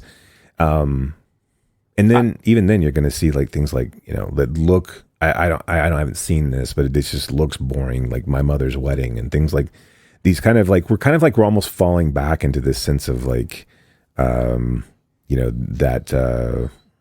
Merchant Ivory era of like shitty era films that like were just pretentious and assholery. I mean, they're kind of like a step up from Hallmark movies, right? I mean, really, think about it, because we don't promote these kind of young artists who do something a little different, right? And like you were saying as we started this off about kind of putting this in a quote unquote experimental kind of category, even though you wouldn't call it that. I mean, a lot of it is, right? I mean, it's a nonlinear narrative structure. The acting, or especially like Victor's acting, is a little like different, right? Yeah. I mean, I like it. I think it works great, especially for the character she's developed. But like, it's not what you would really expect in, I think, a traditional film like this, right? Right, but it's a film that opens up like conversation. It's a film that like told from a female perspective in a sense of in a way that like she experiences a trauma. We don't open up with that. We open up with two friends reconnecting after a period of time. I think there's so much fucking going on in this movie that and it's presented so intelligently in how we come across it, how we come across these characters, how they interact with our main, our heroine in this case. And again, you know what I'm saying? It's just our main character here. But I mean, how we find out information, right? How that information is delivered to us. Yeah, and the way that she kind of just, navigates this world that we've set up. And also the way that, like, I think what's so, like, really, I think stands out to me the most, of this is, like, how she frames and how she captures how we frame all of our lives in these kind of, like, compartmentalized pieces, right? Mm-hmm. Where each section of the film is broken up with the year that of the cat, the year of the good sandwich, the year that something bad happened. It's that kind of, like, the way that we've broken all these things down. And it's not really a year. Right. I mean, like sometimes it's a day. Right. Yeah. And how how all these people exist in our lives, how this person kind of navigates these different things. Yeah, I think it's really, really well done. It's really, really quiet. It's really, really like it's hard to. It's kind of off-putting and unsettling even at first. You can't really get your footing around the film. Yeah, it keeps you off kilter. Right. And so I think, it's extremely unique in the way that it presents these things. And I think that this, the way that it presents the bad thing that happens is such an interesting way of it all working out too, because we just see her go into the house, and then we see the day go on, and you don't, and you're thinking all the things that people are thinking, whether it's consensual or whether she, and then she comes out and like, and when she gets home and her roommate is like, how did it go? And what did she say? My pants are broken. Yeah. I mean, what a fucking line, right? To kind of encapsulate like this assault just took place. My pants are broken. And this, and how she approached, and this is such like how we would normally present this in any sort of medium as like, then it's either, a revenge thing or it's it is, some sort of justice thing. And instead it's just a personal journey, right? Yeah. I mean, and this idea of like, well, I just want him to not be the guy who does that thing. Yeah. I don't want him to be the guy who does that thing and is now in jail. I think it's such a telling and like, and this idea of like, when she's sitting with the jury, which I think that was probably like my favorite scene like that. But she's like, I've never said this out loud before. And like, it's like my worst nightmare to say this in front of people. And like, and then I'm talking about the questionnaires and they're just like, I didn't know we were going to read those aloud. Your friends would describe you as tall. Right. You said you wrote down smart and then crossed it out and then said tall. Yeah, I didn't know. But like lines like that, like I didn't know we were going to read those out loud. I mean, they're so funny, but she delivers them in such a kind of like authentic and honest way. I just love this character so much. Yeah. So much. It's very like Phoebe Waller-Bridges in a way, like kind of a Fleabag sensibility, but not quite as comedic as that, right? And not quite as biting, right? Either, right. Yeah. And I love the kind of the simple moments. I like this idea of like is kind of like theater of the uncomfortable, like not really knowing how to like, being this person and being seen as one thing, even by one person, and then how you see yourself. One of the things I found like wildly interesting is that her friend's wife looks identical to her, like, and they don't ever really touch on it. But I thought that actress has a fantastic last name. What's her? I don't know. Fight Master. Oh, really? Nice. Sounds made up. I guess who cares? Yeah, it's great. It's great. Yeah. But that, the conversation, I think there's so much like small, like really like quiet, funny moments. When she finds the cat and then she takes it into the grocery store. And she's like, have a cat? Did you bring a cat into the grocery store? But she's trying to get the cat to choose between salmon and tuna. And she's like, well, maybe you're just smelling the can. I don't know. Right. Which is like what we're all thinking watching this anyway. So you can't smell. And I think I don't. Lucas Hedges to me is always kind of like it's always like it's just another art house dude. Like for whatever reason, I don't know why I don't really connect with him all that much. But like I thought he was really good in this though. The bathtub scene I thought was really incredible, where he climbs in there and they're talking and it's going fine until he's kind of like, well, maybe you just don't know what you want. Right. And then you're like, oh my God, it's such a sort of well-meaning, awkward moment where a man feels like he has to tell this woman what she does and doesn't want. Right. This accomplished, professor who's right. Yeah. Who lives alone, doesn't need anybody. Right. I mean, like other than just, companionship at this point, really more than anything else. And that just really in the moment. Right. I mean, not even like a serious kind of regular companions. Yeah. In the moment that she starts to feel like comfortable with him and like kind of like leaning into him. But I do love that scene as well, where I think this is one of those scenes that we should see more of in film, where she's like asking to see his penis and she's never seen one so soft. And like, it's not like it's just this thing of like, it's almost feminine in a way, that the way that she's looking. I mean, like obviously she's feminine, but like the way that she's looking at the penis is like, it's like, oh, it's like non-threatening, and it's this moment of like, it can be just a nice part of you. Okay. Right. And he's obviously mortified by the entirety of the conversation. Because we're men and we're stupid. Right. The others, it's small right now. That was good. Why are you turning around? It's small right now. It's just like, what? Men are weird. Yeah. Yeah, I know, right? It's like, yep.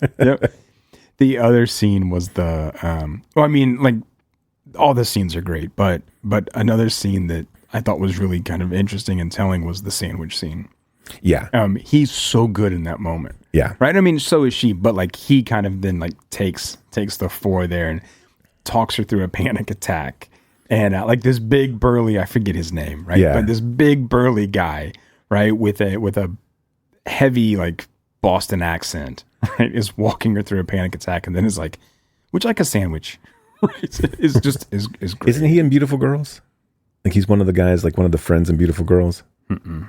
Or is it just I'm thinking of the other? I thought he was one of the grown-ups. It's John Carroll Lynch. Okay. Is his name. And he was on Drew Carey show. But I swear I know. And he was Frances McDormand's husband in Fargo. Right. He was a stamp maker in Fargo, or the stamp artist in Fargo. Yeah. I loved that interaction of like, you know, when he's talking about how he owns a sandwich shop and he wanted to put tables out there, but he wasn't going to, like this. And this is what's, I think, what's really, really like kind of just speaks to the humor of this film, is that it's one of those moments that makes no sense. It doesn't need to be in this movie, but he just yells at these guys that are garbage. These guys have a dump next to his sandwich shop, and he's not the indignity of having to talk to the garbage guy or the dump guys to put tables in his own.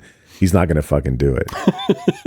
And he's like, I'm you know, what it wasn't I'm an asshole, but I'm not hateful. I'm just I'm an asshole, or something along those lines. I can't remember exactly what it was, but and then when she says her name is Agnes, and he's like, ugh. But it was something about him also being like self-aware, like at least he knows. Right. Yeah. It's fantastic film. I really. Yeah, it's a voice I'm excited to see more from, and I'm hoping that she gets to do more, because I do think this is a really, really wonderful, quiet film, and it's not. It far be it for me to say how a story like this should be told, right? But I feel like it's such a unique take on this like sexual assault story that is not. It's dramatic. The doctor scene is great too, right? I mean, that was. We don't see enough of that, right? I think in films about sexual assault, right? The doctor's sort of bedside manner, and like, I mean, is he a little brusque? Sure, right? But he's not discounting her. She's not. I mean, but I love that Naomi Ackie is just like, all right, listen, dickhead, you're not going to do this. And it's so good. It's so good. But I also like finding the humor in those moments where she's like, I wouldn't call him my attacker. It wasn't like he was like, yeah. There's just so much like, she's so good. It's such an, I mean, and like, again, as you walk through this film, especially in the first, the first two segments, you don't really get a feel for like, one, it's kind of off. It's a little jarring the first time the time jumps, right? And you're not really sure, oh wait, okay, this is the past. You're not really sure how you feel about her for the first like 20, 25 minutes of the film, right? I mean, like, and I think you're not really sure how you feel about the film for the first 20, 25 minutes. So asking that of an audience, I think is good. And I think that, a lot of the opening of it is a little cloying in a way, which you were just like, it's again, still kind of off-putting. And I think it's meant to be cloying in that sense of like, because you're supposed to kind of feel how Agnes feels in that situation of like, I don't really want to fucking go to this thing, like, and these fucking people, this was years ago, and you're the only one I liked then, and the only one I like now. Right. So, and then I love how all of that just then turns into this awkward, like, mess. Yeah. And it's in a weird memento way. You don't actually, the context doesn't come until much, much later about why all these people are the way that they are and the way that they're behaving around each other, But I love the way information is dribbled out in this film. Yeah. Right. And we we see the, Agnes's kind of rival.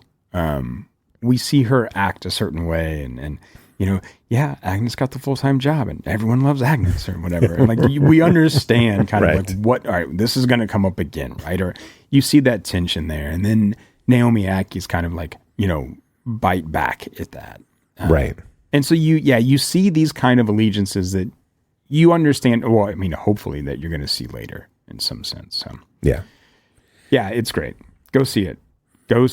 Find it. Rent it see online it. Talk or about whatever. it. And I don't know. And then tell theaters and then write to your put it back. write your A24 congressman and tell them to put it back. Next time they have a film like this or Earth Mom or Problemista or a good film they've got in their fucking canon to release it to a theater unicorn and keep it there.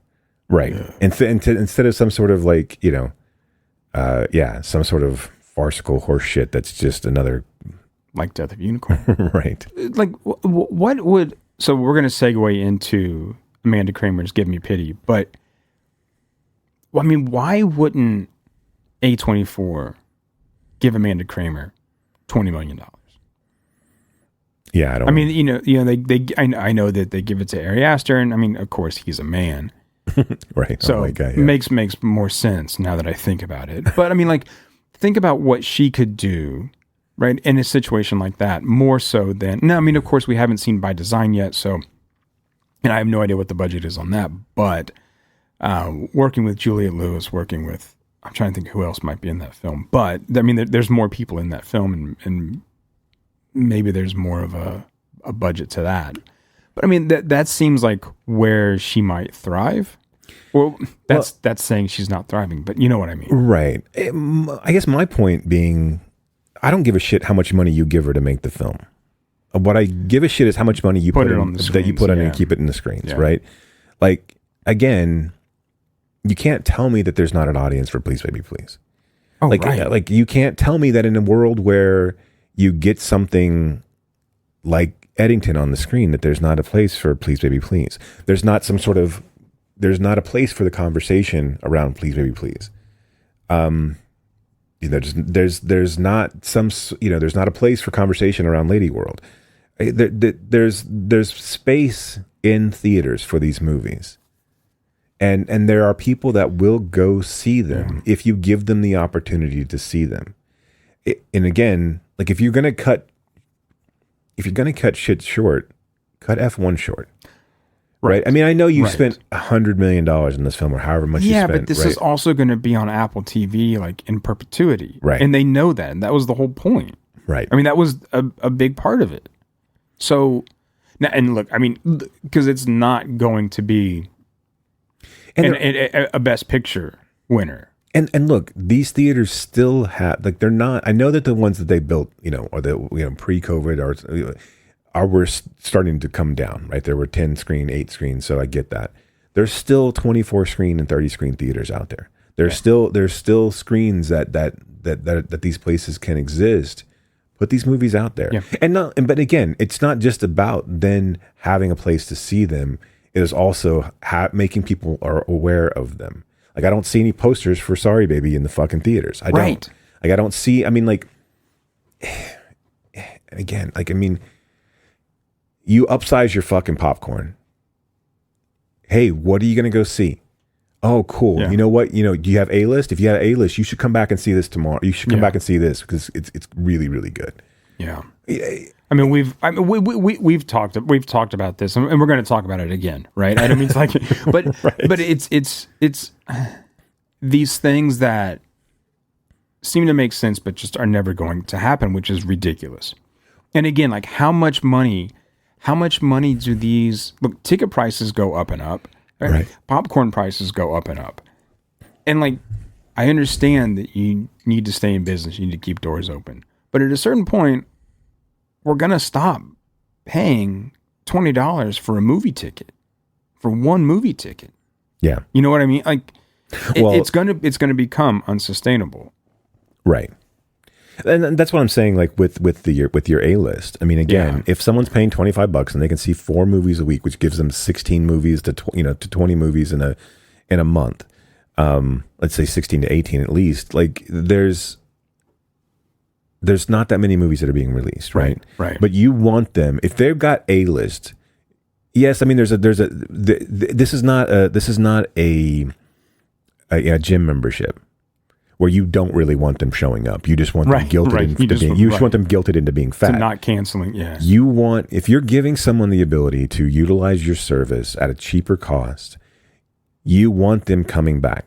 This is like giving a season pass to Six Flags. You want people in the gates, so they will buy your shit when they're in the gates, and they will buy your shit when they're in the gates. They will. They got no other fucking choice. Some of them won't, and that's fine. Then you've got a recurring, you've got a recurring revenue stream. But you want them in the theater, so they will buy popcorn, they will buy candy, they will buy drinks. Why aren't you encouraging them? They all have an app. Hey, have you seen Sorry Baby? If you see Sorry Baby, we'll give you an extra, 10% points on whatever you buy. Right. Or come in and see Sorry Baby and get a small popcorn for free, and you can upgrade it or whatever. You know what? How much that popcorn cost them? Fucking pennies. No, I know. Right? Yeah. So I mean, like, it's these things like, and if people get a free popcorn, they're most likely going to buy an $18 Coke, right? I mean, like, so it's just shit like that. Like I don't understand.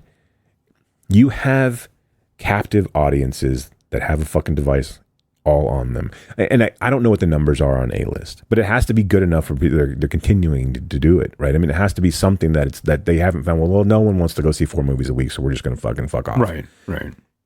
Why aren't you encouraging people? Why aren't you pushing notifications? Why aren't you telling people, hey, watch this trailer and I will give you 10 points, right? I mean, like 10 bonus points, or like, loyalty points, whatever that can be you. So they will come in and watch. Oh, did you like that trailer? Here's all the places that it's playing. Like, I mean, why aren't you doing that? Why aren't you doing that? I don't know. Let's talk about something else. Let's talk about. Let's talk about Give Me Pity. Just like I don't have the answer. Right. Sway. Sorry, that was a right. Yes. Okay. Sorry. All right. Let's talk about Give Me Pity. Let's go! This Saturday in her first ever television special, it's the one and only Sissy St. Clair. What do you know? Television, TV, major network. She's been waiting for so long. I've wanted this since I was knee-high to Jesus, and here I am. And now she's finally making it. And I'm making it. This special won't end until I'm flat out bashed in, begging each and every one of you to set me free!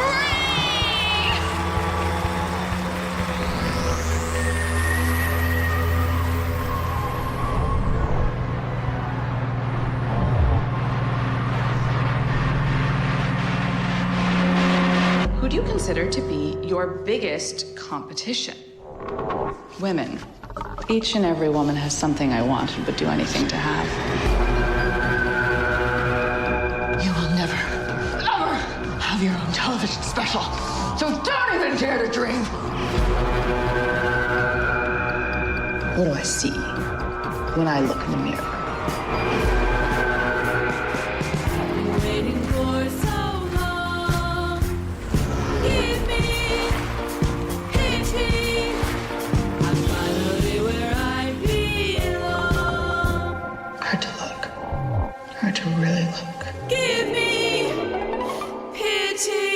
Saturday night. Sissy St. Clair graces the small screen for her first ever television special, an evening full of music and laughter, glamour and entertainment. But Sissy's live event quickly begins to curdle into a psychedelic nightmare. Where have I been sleeping on Bette Midler's daughter the entire fucking time? I must have as well. Like, where did she come from? I know. No idea. Like, because she's not a kid. This is not. This is not her first right. This is not fucking Blossom playing her as a younger person in Beaches. Like, right. Mayim Bialik, which is an important thing for me to stop the podcast down to make sure I could get through. But yeah, I mean, like, Bette Midler's daughter is just is incredible in this. So good. So good in this. All right, before we get started, she's amazing. Where do you fall on Bette Midler? Do you fall on Bette Midler? I mean, I was a big For the Boys fan. Were you? Absolutely. I'm pretty sure I had, no, I mean, my mom had the cassette, right? I don't know. I mean, look, I think Bette Midler, can we deny Bette Midler's talent? No, I don't think that's a thing. Right. I mean, is she a little much for me sometimes? Yes. Right. But I mean, do I think she's good? Like, look, I like Beaches. Again, I was James Caan and For the Boys when I saw those. Did you see The Rose? Have you seen The Rose? I don't know. Okay. And I like Outrageous Fortune and I mean, like, and Troop Beverly Hills, those but right. To me, I think Beaches was the one, like, so Beaches was so another era, right? Where you don't like, this doesn't exist anymore. Like this kind of like mid-level $50 million making, like, but it's hard to kind of, it's weird to me that like Beaches is a movie that doesn't really exist anymore because it seemed like at a time it was so big and like it was a dollar movie staple, like for every like girl in junior high and high school when I was around. Like it was such a one of those like Nicholas Sparks films before Nicholas Sparks was around. Right, like it was and like it was so easy to hate. But then, like, there were parts of it that were, like, really good. I really love the Otto Titzling portion of it, like, when she's, like, in New York doing that shitty, like, off-Broadway play. Yeah. Well, I haven't watched that film in a long time. I've watched, I mean, really, I probably saw it theatrically 6 or 7 times because it was such a dollar store staple, a dollar movie staple that, like, and we just spent so much time there. Like, it was just, like, we saw, like, Back to School and like everything that came out in that kind of same era, we would just see over and over and over again because it was a buck, right? So that's where you spent your entire damn day. But she's been in a bunch of stuff, but like never as a big like, lead role. It feels like she's like a budget Barbara Streisand, right? I mean, like I don't know, kind of just like seeing it from an outsider's. Wait, Bette Midler? Yeah. Oh, I was talking about her daughter. Oh, sorry. Sorry. No. I kind of like. Yeah. No, but right. You moved on with that. Which is fine. I didn't mean to do that, right? No, but I agree. Right. She's sort of like, yeah. She never had, like, she always had the chops, right? But never had, like, the star power that someone like, even though I think, she was probably an A- lister, right? Right. And in her heyday, I think I kind of look at her like, her character in Beaches, and I can just kind of equate those things. Right. That's who she always was, right? It's just that person, and that was pretty much autobiographical. Anyway, I'm pretty sure it was. Give Me Pity, not Barbara Streisand. Bette Midler's daughter is St. Clair in this. I feel like I don't think there's a physical release of this. I feel like that movie or whoever owns this, I don't know who owns this to be quite honest. I guess Shudder. It's on Shudder, right? Utopia. Oh, Utopia has it? Yeah. So there is a physical copy. Again, so Utopia. Oh, is there really? I didn't see that. Utopia is partnered with Vinegar Syndrome, right? Right. Yeah. I have seen a physical copy of it. Okay. Now I don't know if it's still around, but there was at one point. This feels like it needs to, like, they should put some time in putting this on VHS. This feels like it should have a VHS release just for, nostalgia's sake. And it's such a perfect, like, obviously it already has that kind of glossed over look and feel to it. Okay. So as we get started with this to me, you can still get it for $25.49. Okay. With the limited slipcover. All right. Well, I may have to grab it then because I was like, here's the thing: is like if you, I feel like this is one that if I don't grab, I'm gonna lose. It's gonna go away forever. This is like, I know. It's just one of those ones where like I want to have it. I want to be able to show it, and I feel like if we don't buy the Blu-ray, it's just gonna disappear into the ether. Which is really unfortunate. Yeah. But to me, this is what Skinamarink should have been. Like, this is the perfect, and like this is like a marriage of Skinamarink and Late Night with the Devil, and obviously it has something to say. And right. Which, I mean, I don't know, we didn't do this intentionally, but it is an interesting pairing with Sorry Baby. I mean, like in a sense, it really is of all these things and these these things that are put upon women and that they have to deal with.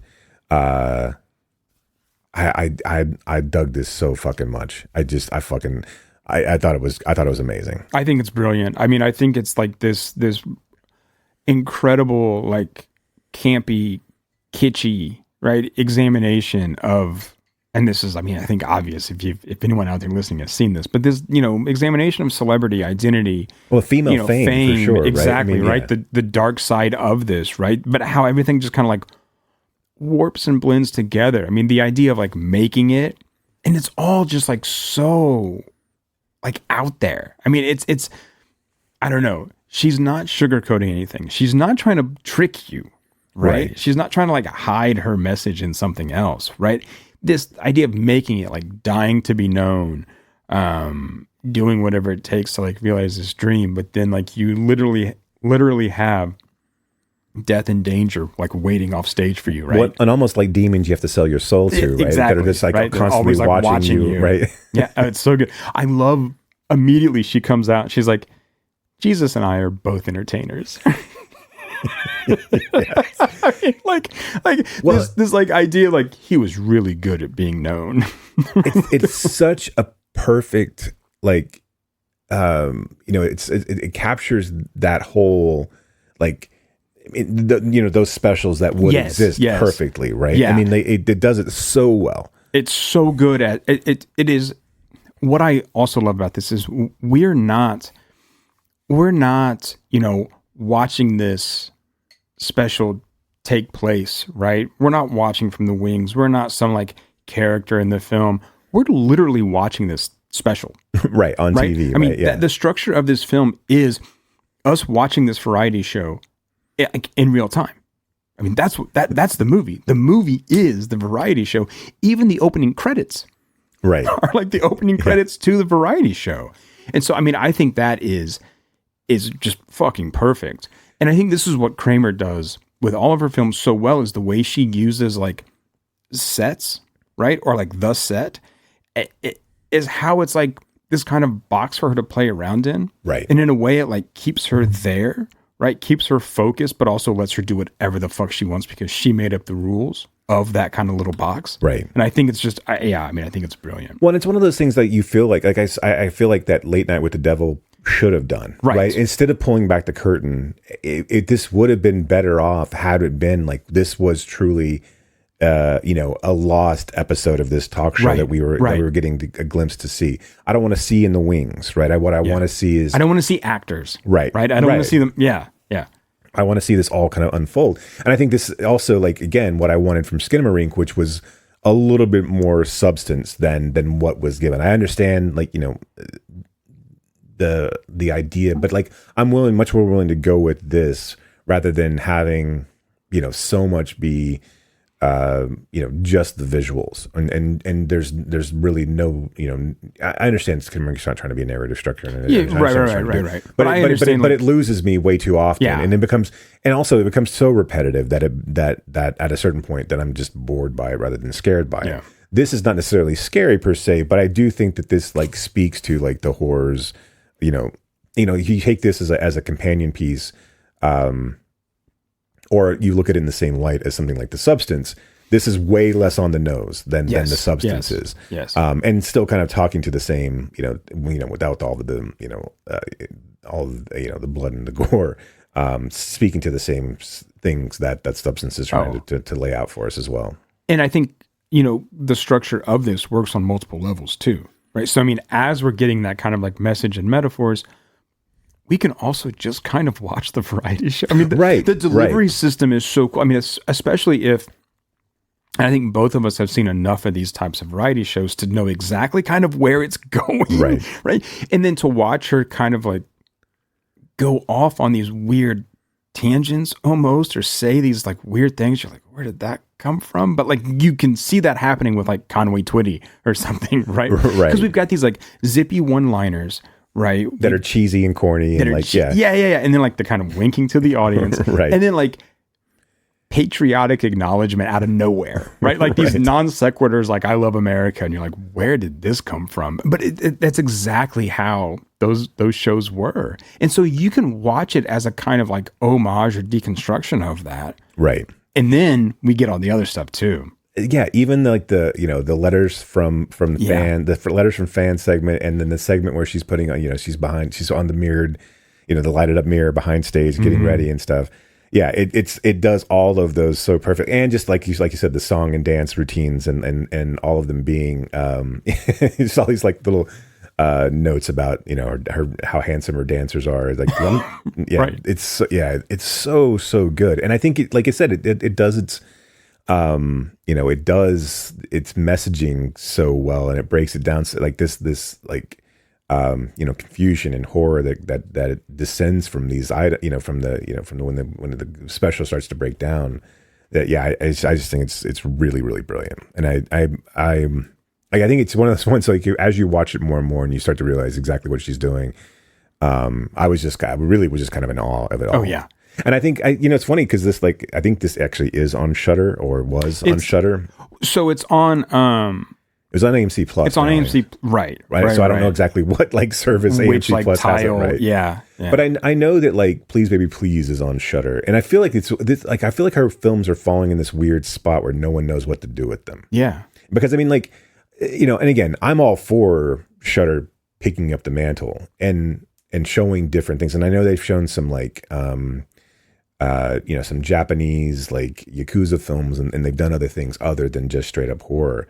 But I do feel like that the audience that subscribes to Shudder specifically is looking for a certain type of horror, right? Well, I mean, just yes, but also just a very specific. This is not a horror film. I mean, existential horror, right? But yeah, but it's not. There's no. There's no Monster stabby. There's no stabby pillowcase on right in the wings. True.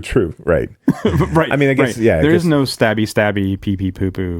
And I guess if you're and maybe I mean I do think there's room for this elevated level of horror. I just don't know if your average not to diminish your average Shudder user, but I mean our subscriber. But I don't think that's why they were signing up for the $6 a month for this service. Right.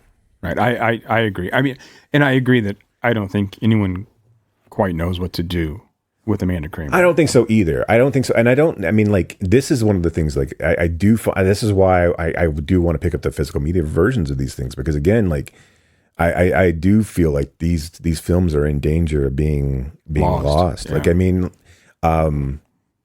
because Paris Window is practically, I mean, it's available as a special feature. I mean, it's not, and again, I don't know if the artist cares necessarily.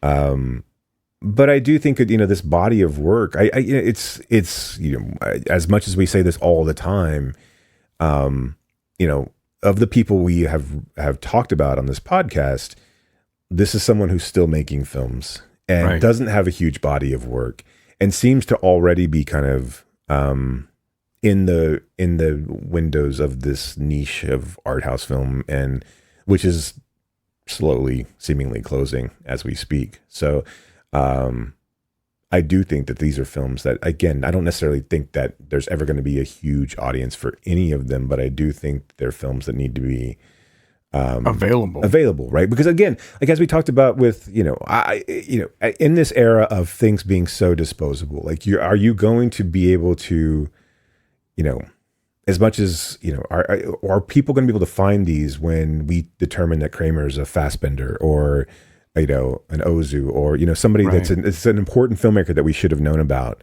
a Matsumoto, right? I mean, are there, and again, with Matsumoto's films not being able to be seen either, it's how do you protect from that? And are there people that we don't even know about that and I'm sure there absolutely. are, right? Of course. That we're missing that we should be watching too. And if you know of someone we should be watching, please let us know. We're always happy to take suggestions or just, I don't know, enlarge our knowledge base.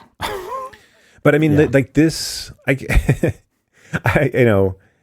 I feel like Kramer, if we talk about Kramer, it almost feels like it's almost like we're talking about a dissertation or a class that I feel like I don't know how to I mean, obviously, when we screened "Please Baby Please," there was some discussion and people like that film, and I think that's out of her filmography. It's probably the most accessible, and it's the as much as I want to say that it's the least challenging of her films.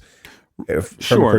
And I don't mean that in a negative way. Aside from it's one of those films. I think you have if you're not looking at it as I'm going to break this down as a piece of art, I can just enjoy this as a film. Yeah. Like I think Lady World's probably hard to just enjoy as a piece of art, right? I think so too. I think Paris Window maybe is not so much. I think that's an easier one. I think that's you have to have kind of an art house, vibe, a mentality, I guess, to really kind of like want to dig into that film. I think it's probably easily dismissed from your, Joe Blow, your front row Joe, but I feel like this one feels like it could, like in a world where Skinamarink and Late Night with the Devil exist and have some push behind them and people are talking about them, like why aren't we talking about Give Me Pity? Right. Yeah, I don't know. I mean, where's the studio executive that sat down with Skinamarink and said, "Hey, I'm going to get this into the theaters"? Where's the studio executive that sat down with Late Night with the Devil and said, "Hey, I'm going to get this into theaters"? And then sees Give Me Pity and says, "Oh, wait, this is not worthy of those two films." Do you think it's because someone is myopically looking at the kind of category or genre and saying like, well, clearly these are horrors, so this will bring more of an audience where I don't know what to do with this, even though they share aesthetics? Yeah, maybe. I mean, I'm not to defend that guy, right? Because I would much rather. They may not even exist, right? I mean, I may be putting a lot of eggs into one basket in this case, but it just seems like you can easily kind of pitch, right, Skinamarink, even though it's not a traditional. I mean, right? It's like, oh, it's these kids, and it's like this kind of like spooky, and like, oh, okay. And same thing with like Late Night with the Devil, right? Where there's and you got devil in the title. With this, it's like, well, what is this? Well, this kind of small time, maybe never was, has a variety show special, but kind of in her head, she's always questioning. Okay, what? Like, what? So what is this? So, but the structure is the variety show. Wait, what? It's in 4:3. Right. It's like like grainy TV. Right. Yeah. It's got a Vaseline quality. Right, to it, right. I mean, like I'm in. As soon as I hear those things, I'm definitely in. But yeah, I mean, for your, like you said, if you don't have that sensibility and what you want is a title like Late Night with the Devil. Right. Then I mean, sure, and look, I mean, I don't mean to give like these people credit. But I mean, like, okay, but how and again, and I don't somehow Skinamarink gets into our. I mean, look, we're seeking out Give Me Pity because we know Amanda Kramer, right? We know right, and we're also doing this, so that's part of it, right? But at some point, Skinamarink got into our our head. There's other films that we didn't like that got into our head as well that we ended up watching, but I mean, because I don't know if we weren't doing Kramer. If I would have known, if I wouldn't have like been actively researching Kramer, would I have come across Give Me Pity? And I think the answer to that question is no. I think you're right. And I don't know how, and I think maybe that's the eternal struggle for, especially these days, of how do you get this in front of people? Yeah. And again, if I was a marketing genius, probably we'd have 250 people at each one of our screenings and that type of thing as well. So I mean, like, it's far be it for me to say that I can make people get out of the house or do something. But if you're talking about passive watching something, you figure that you're putting this out, how do you, how do you make what's the algorithm here that gets Give Me Pity in front of people to start moving the needle here? And I guess that's probably, again, the eternal question, right? I mean, like, that's the same thing. If they knew how to make every movie profitable, they would do it. I'm starting to think that the algorithm doesn't really work, like, for us. Sure. Right? And I just mean, like, is there any kind of algorithm that's going to put Give Me Pity in front of us? Yeah, I'm not sure. I mean... I'm not, what would we possibly click upon to then get there, right? To sort of like, but then I go back and I know these mediums don't exist anymore, but like there's certain things that like, where is the NMEs? Where is the fucking where are the they don't exist. Right. I mean, like, and like, I mean, you know, your alternative weeklies don't even exist. Right. And something like, it's like these hyper expensive like magazines that do exist, are then they're too off limits to, you know, again, like, am I going to, you know, I'm going to spend, I don't even know if Give Me Pity would show up in something like Little White Lies. Right. But even then, right. Like, and I think Little White Lies, excuse me, still then go like there's art house, but I don't know if it's going to be discovering really, you know, like underground. And I'm not saying this is underground, right? But like, all right, then so how does one like look through all of the sub labels under Vinegar Syndrome and say, here's what all these films are? Yeah. Rather than you having to go through and look at every single one of these, here's what these films are. How do I get that newsletter to people that this is something that they're going to want to watch? Where does that exist? And I don't know. I mean, like, I don't. And again, like going back to the Little White Lies point was that, am I going to spend $120 a year for 6 issues of a magazine that's not going to tell me this? It's going to tell me about, and again, I am not bashing Little White Lies at all. I love their artwork. I love what they do. But like, also, I don't need someone to tell me about the Phoenician scheme or Sinners, right? I need someone. I don't need someone to tell me about, you know, someone who's going to play on indie rock radio. I need something that somebody's going to tell me that some shit I've never fucking heard of that's got, you know, that is truly a self-released LP somewhere, right? I mean, that's why we subscribed to those back in the day. And, you know, there weren't, and for art house films, you had, at the very least, you had the ability to walk through a store and look shelf to shelf, right? And that at some point these would pop up and they would, you know, because again, you had someone who had a membership to your fucking store. You just want butts in the seats. You just want people coming through the door. So I think though part of how we find those things are kind of what we're doing now. Sure. Right. I mean, but literally, but there's like, no conglomeration of that. I mean, like you have to listen to us to know about, I mean, like, so I can't listen to 1,000 hours of podcasts. No, right? I mean, right. But I mean, I think this is where like you spread out that variety, right? So you might listen to The Last Thing I Saw and they're going to cover Locarno. Right. And so you're going to hear about different types of films at that festival than you are at Telluride. Right. And when they cover that, you might listen to Film Comment, right? And they're going to do a whole, sometimes like some really weird things that you've never heard of, right? By directors you've never heard of that you then have to go find later. I mean, I think that's kind of where that stuff is now. So instead of Enemy or Mojo, you have stuff like that. Yeah. Right. And then you have like the released people like us, right? That are like, you need to watch these guys, right? You need to watch Kramer. You need to go find Matsumoto stuff, right? And these are people that I don't hear other people talking about either. Right. So, I mean, kudos to us, right? For and I mean that like seriously. But I do think this is kind of like the new version of those magazines. Right. Maybe. Yeah. I mean, I get that. It feels like, you know, and maybe this is again going back to the death of taste and like and what we're talking about, to do a full circle back, like the stand-up comedians that we are. This callback to like, you know, it's the fact that these things don't exist is that we've kind of lost the focus. And the curiosity. And the cool factor, right? I mean, I think there was a lot of that was driving that, right? I mean, like this idea of like, you used to know shit and it was important. It was a way to fucking differentiate yourself. Like now, does anybody really want to differentiate themselves? Like, like this idea of like, there's some sort of cachet with knowing fucking, you know, whatever. Like before it was, you know, like knowing who Takashi Miike is, or, you know, like, and again, that's a big, huge name, but I mean, you know what I'm saying? Like, yeah. You know, well, it's like we talked about at the last Iraqi screening, right? I mean, knowing about some of those films early on was like being part of a club, right? And you met people that way, right? And you had conversations that way, and it was like, oh, you get it, right? Right. And yet now, I mean, what? I mean, you know about the latest TikTok dance? I don't. Now I'm sounding kind of like old, but I don't think that there's that same kind of it's searching out right for those. And it happens so fast, right? I mean that it doesn't like, again, like, you know. But again, how do you pass on?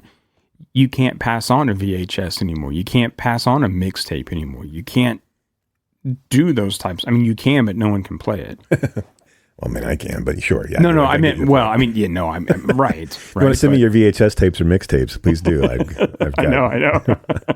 I can play them. I will play them. But I mean, you get my point. Right. Yeah. Right. Yeah. Before, like, that stuff was ubiquitous, so you could do that. Where now, the ubiquity lies somewhere else that, strangely, isn't as convenient for some of these things. Sure. Right. Yeah. Well, our charge to you will be that we will try to bring you more weird shit. Weird shit, but cool shit. Weird, right? cool, good shit. Yeah. And again, we will be the only podcast that talks about Eddington, Sorry Baby, and Give Me Pity in the same episode. And finds a way to kind of like link all of them. You know? Right. So, yeah, I mean, look, our next episode, at least preliminary, I think we'll plan to take a look at 2 new horror films that are generating some buzz with Together and Weapons. And then I think we'll find something else to throw in there. I want to open up our series of Does It Bang, not Dangerous Bangers so much, but like Does It Bang? Yeah. But like, because we've talked about this before about films that somehow have gotten this idea that they're good movies, and that I don't really think they are. Like, I didn't think they were when they first came out. So this is a kind of like, were we wrong? Right. Were we wrong? Yeah. So why don't we do that? Why don't we do Together, and we talking about Weapons? Is that what we're talking about? Yeah. And then let's do The Crow. Okay. So before we dive into the alts, we'll do those three films. Early alts. And we'll determine whether or not once and for all we'll be the definitive voice of whether Brandon Lee's The Crow does it bang. Right. Were we wrong? Were we wrong about The Crow? About The Crow. All right. I like it. So that's what you have to look forward to next time. So, yeah, until then, thank you all for listening. And keep screaming.